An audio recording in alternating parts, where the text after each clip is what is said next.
नमस्कार, मैं श्यामगिरी। आप देख रहे हैं टीएफडी इंडिया लाइव। टीएफडी इंडिया लाइव में आप सभी दर्शकों का स्वागत है। बिहार से खबर अच्छी नहीं है। बिहार के अंदर नीतीश कुमार की पार्टी जेडीयू बहुत बड़े संकट में है। नीतीश कुमार की पार्टी पर कहीं न कहीं हाईजैक किया जा रहा है। उनकी पार्टी को छल उनके साथ किया जा रहा है। मंत्रिमंडल विस्तार में दिए धोखे से जेडीयू के अंदर एक असमंजस वाली परिस्थिति हो गई है। जिस तरह से सभी मंत्री जेडीयू के कोटे से जो मंत्री हैं जेडीयू के और विधायक नीतीश कुमार से मिलने गए, बैठकों का दौर शुरू है और भारतीय जनता पार्टी के ऊपर अब विश्वास और भरोसा नहीं हो रहा है, क्योंकि भारतीय जनता पार्टी ने जिस शिकंजे में नीतीश कुमार को फांस दिया है, सीएम की कुर्सी छीन ली है। 25 से 30 का नारा देने वाले नीतीश मात्र 6 महीने में फिनिश हो गए, सीएम की कुर्सी से चल दिए। जो बैनर पोस्टर लगाया जा रहा था कि टाइगर जिंदा है, वह टाइगर घर में घुस के बैठा हुआ है, कुछ काम नहीं आ रहा है। ऐसे में मीडिया की तरफ से भी हवा बनाने की भरपूर कोशिश की गई। सम्राट चौधरी के फैसले नीतीश कुमार को बहुत चौंका रहे हैं।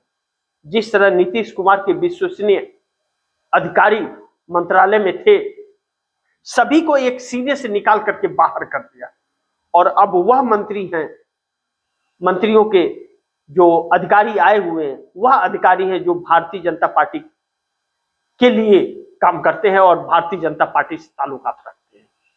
यह एक नीतीश कुमार के लिए वह ऐसा पल है जो नीतीश कुमार ने सोचा नहीं था, लेकिन भारतीय जनता पार्टी से इससे विपरीत जाकर के आप सोच भी नहीं सकते कि ऐसा नहीं करेंगे। बच्चा से भी पूछे तो भाजपा को लेकर के यही कहेगा कि जिस थाली में खाती है उसी में छेद करती है। फिर नीतीश कुमार कैसे इतना विश्वास कर बैठे, या फिर नीतीश कुमार के ऊपर कोई ऐसा प्रेशर था भारतीय जनता पार्टी का जो नीतीश कुमार मजबूर हो गए। कुछ तो बात होगी, लेकिन नीतीश कुमार के 4 सूत्रीय मांगों ने यह दिखाया था कि नीतीश कुमार जरा एक्टिव है। लेकिन नीतीश कुमार अभी भी अगर संभल जाए और नीतीश कुमार अपने फैसले लेने वाली स्थिति में आ जाए तो मोदी सरकार गिर जाएगी। बिहार तो छोड़िए, दिल्ली की सरकार नहीं बचेगी जिस हालात में मोदी हैं।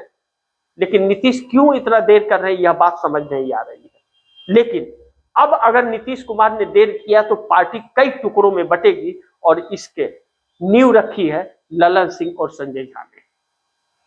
यानी कि सब ठीक नहीं है, खजाना खाली है पूरी तरह से। दूसरी तरफ चंद्रबाबू नायडू भी संकट में, नीतीश संकट में है तो चंद्रबाबू नायडू भी संकट है। बहुत बड़ी मुश्किल है खड़ी हो चुकी है। अब जिस तरह से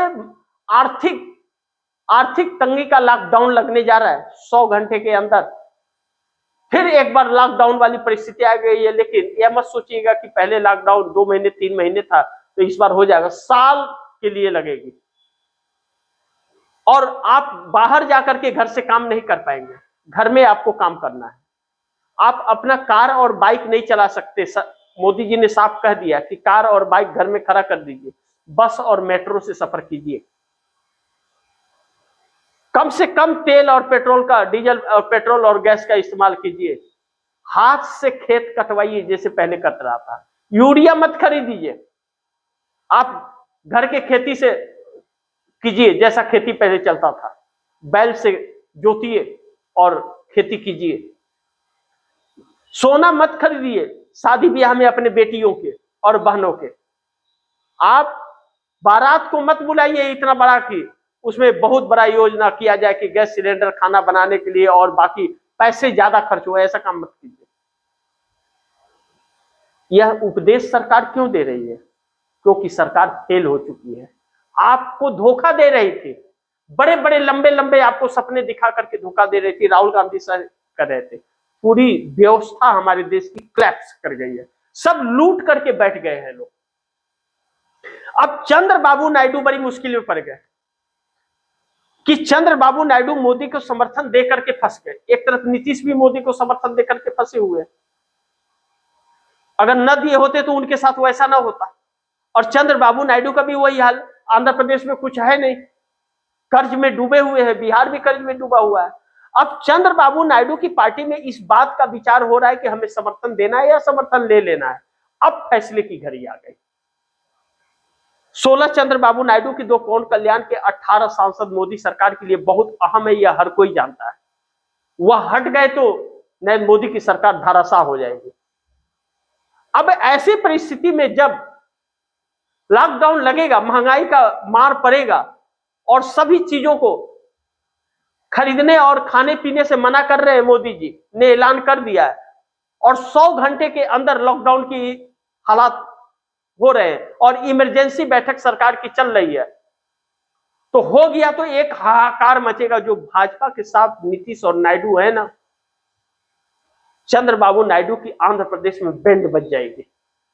यह बात मैं नहीं कह रहा हूं, चंद्रबाबू नायडू की पार्टी के लोग ही चंद्रबाबू नायडू को कह रहे हैं कि अब भी वक्त है, आप साइड हो जाइए, नहीं तो जो मोदी के साथ रहेगा उसकी राजनीतिक कैरियर खत्म हो जाएगी, जिस तरह से नीतीश कुमार का खत्म किया जा रहा है।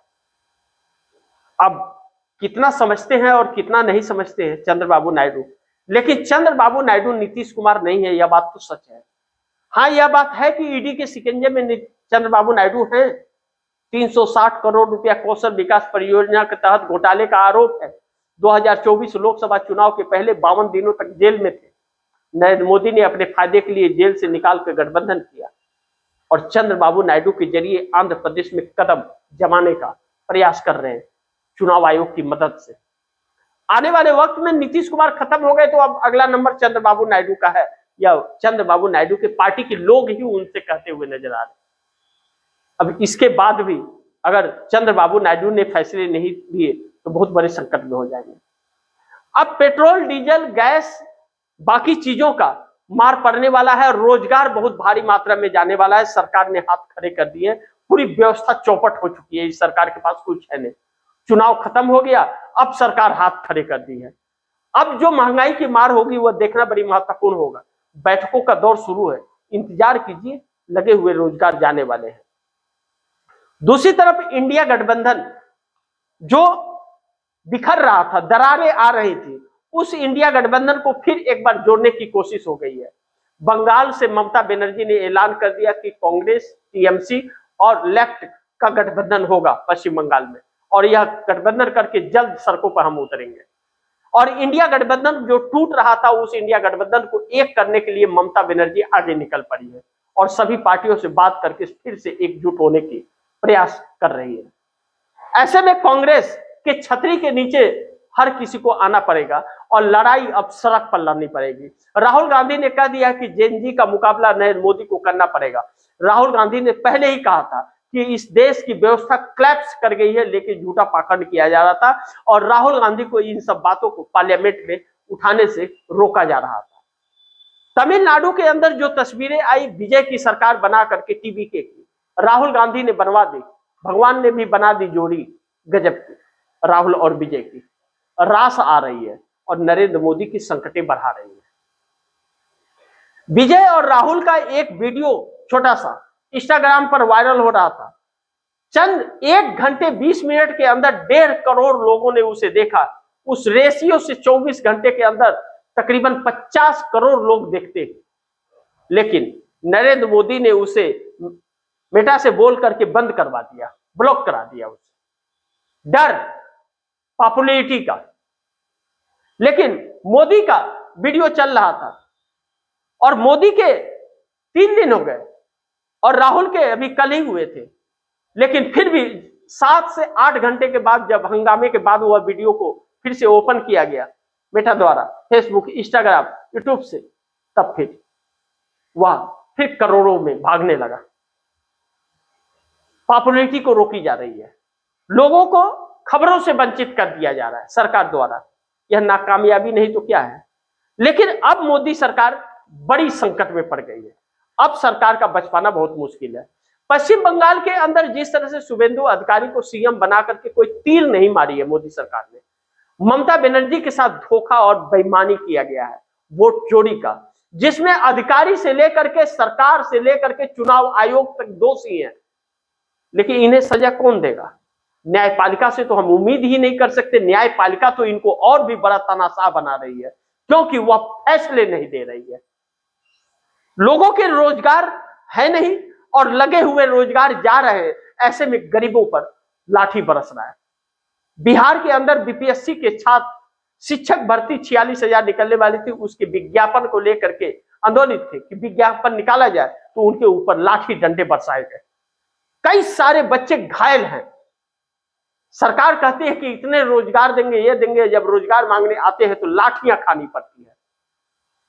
नीतीश कुमार ने पूरे बिहार को बेच करके रख दिया, बर्बाद कर दिया, पूरा खजाना खाली कर दिया। पता नहीं कौन सी विकास की बात करते हैं ये लोग। आने वाला वक्त बड़ी चुनौतीपूर्ण है। बिहार को पूरी तरह से तहस नहस करके और भाजपा के हाथ में सौंप दिया। मीडिया ने चलाया एक दिन खबर कि नीतीश कुमार ने क्यों सम्राट चौधरी को सीएम बनाया। अंदर की बात बाहर आ गई। नीतीश कुमार ने यह सोचा कि अब वक्त आ गया है कि भारतीय जनता पार्टी का युवा सीएम बने। जेडीयू क्या घास काट रही थी? चुनाव तो 25 से 30 नीतीश के लिए वोट मांगा गया था। तेजस्वी यादव ने सही कहा, 25 से 30 फिर से नीतीश, और 6 महीने में हो गए फिनिश। और अब जो मलाई काटने की सोच रहे थे, पूरे पार्टी पर कब्जा करके भारतीय जनता पार्टी बैठ गई। तार से टपके और खजूर पर अटके वाली हालात नीतीश कुमार के हैं। और चंद्रबाबू नायडू की सांसें अटक रही हैं। और आप कहें कि नीतीश नायडू की सांसें अटक रही थी, इसमें कोई शक नहीं है। लेकिन बंगाल में भारतीय जनता पार्टी को बहुत बड़ी चुनौती ममता बनर्जी देने जा रही है। बंगाल में सरकार आ गई, लेकिन बड़े संकट में रहेगी। इतना आसान नहीं होगा। और जिस तरह के हालात देश में और लॉकडाउन लग गए, तो परिस्थितियां क्या होंगी, यह बड़ी नाजुक है। जिस देश को रोजगार चाहिए था, उस देश में नफरत मिला। जिस देश में प्रधानमंत्री चाहिए था, उस देश में पाखंडी मिला। यह सच्चाई है इस देश का कि बहन बेटियां तक सुरक्षित नहीं रह गई। शिक्षा की बात नहीं हो रही है, स्वास्थ्य की बात नहीं हो रही है, बेटियों की सुरक्षा की बात नहीं हो रही है, रोजगार की बात नहीं हो रही है, महंगाई कम करने की बात नहीं हो रही है। प्रधानमंत्री कह रहे कि भैया आप तेल खाना बंद कर दो, क्योंकि रेट उसका डबल होने जा रहा है। यह परिस्थितियां जो आन पड़ी है, यह बहुत चौंका रही है और डरा भी रही है। और इसके गुनाहगार नीतीश और नायडू हैं, जिन्होंने इस हालात में देश को पहुंचा दिया। इंडिया गठबंधन की तरफ से अब प्रधानमंत्री नरेंद्र मोदी के इस्तीफे की मांग होने लगी है, लेकिन सड़क पर युवाओं के साथ उतर करके सरकार को चुनौती देने का भी एक रणनीति बन रही है। तमिलनाडु में जिस तरह से विजय की सरकार बनी है, तमिलनाडु में विजय की सरकार बनने के बाद मोदी सरकार और भी संकट में आ गई है। और चंद्रबाबू नायडू चिंतित हो गए हैं। क्यों? कि जिस तरह विजय ने वहां सत्ता हासिल की है, अगर वही हवा आंध्रा में चली गई तो बहुत मुश्किल होगा। और कांग्रेस से घिरी हुई है चंद्रबाबू नायडू का आंध्रा, क्योंकि तेलंगाना में कांग्रेस की सरकार, कर्नाटक में कांग्रेस की सरकार, केरल में कांग्रेस की सरकार, तमिलनाडु में कांग्रेस की सहयोगी सरकार, बचता सिर्फ आंध्र प्रदेश है। अगर मोदी का साथ नहीं छोड़े तो चंद्रबाबू नायडू की सत्ता भी चली जाएगी। 29 में वापसी बड़ी मुश्किल हो जाएगी, और वापसी नहीं हुई तो पूरी तरह से बर्बाद हो जाएंगे चंद्रबाबू नायडू। खासे पैसे खर्च कर चुके हैं और करवा चुके हैं लोगों का। एक ऐसे हालात में देश आ गया, देश में लॉकडाउन लगा करके नरेंद्र मोदी विदेश घूमने जा रहे हैं 10 दिनों के लिए। सोचिए, 15 तारीख को प्रधानमंत्री चले जाएंगे विदेश। यह कैसी रणनीति है? खुद को दूसरों को बोलते हैं बाइक से मत चलिए, अपने 8,000 रुपए के फ्लाइट से, 8,000 करोड़ के फ्लाइट से चलेंगे, विमान से चलते हैं आप पहले विदेशी यात्रा बंद कीजिए, विदेशी चश्मा बंद कीजिए, विदेशी कपड़े बंद कीजिए, विदेशी मशरूम बंद कीजिए खाना, उसके बाद देश को उपदेश दीजिए। यह देश उपदेश लेने के लिए प्रधानमंत्री नहीं बनाया था। इस देश के लोगों ने प्रधानमंत्री इसलिए बनाया था कि देश का विकास करे, और पूरे देश को बर्बाद करके 50 साल पीछे पहुंचा दिया। और उसके बाद पाखंड कर रहे हैं। इस सब के गुनाहगार नीतीश और नायडू हैं। बाकी आप दर्शकों की क्या राय है, क्या सुझाव है, कमेंट बॉक्स में जरूर दीजिएगा। इस खबर को ज्यादा से ज्यादा शेयर कीजिए, अपने दोस्तों को भी कहिए आगे शेयर करें। और आपने टीएफडी इंडिया लाइव को सब्सक्राइब नहीं किया, सब्सक्राइब कर लीजिए। अपने दोस्तों को भी कहिएगा टीएफडी इंडिया लाइव को सब्सक्राइब करें। मिलते हैं अगली खबर के साथ, तब तक के लिए नमस्कार।